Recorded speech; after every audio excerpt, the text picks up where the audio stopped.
Hello everyone and welcome back again to a brand new video. In today's tutorial guys, I'm going to show you how to fix verification failed. So the verification failed in Etoro has several reasons. It depends on which verification we are talking about.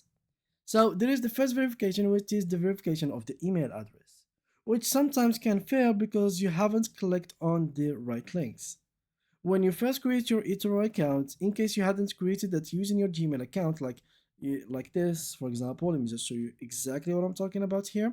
So we click on login, you try to create an account. In case you didn't choose this method, then you will need to verify your email.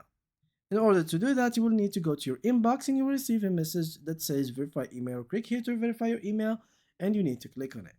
In case you didn't click on it, then this could cause you some problems within the verification process. The second thing is the actual phone number.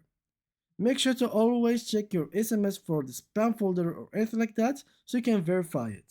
This is very important because without it, you will not be receiving the two-factor authentication code and any other security things. And the last thing is basically your account verification. If your account wasn't verified correctly, then you should literally check your ID, your picture, and in case they were expired or something like that. Because in order for you to verify your account, you will need to send them either your license card or basically your ID, driver license, and of course a picture of yourself.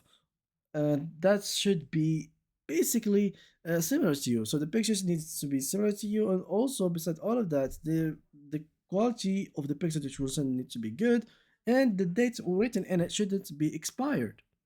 And yeah, that was it for today's video, guys. If you did enjoy it, make sure to leave a like, subscribe, and leave a beautiful comment. And see you guys in the next upcoming video.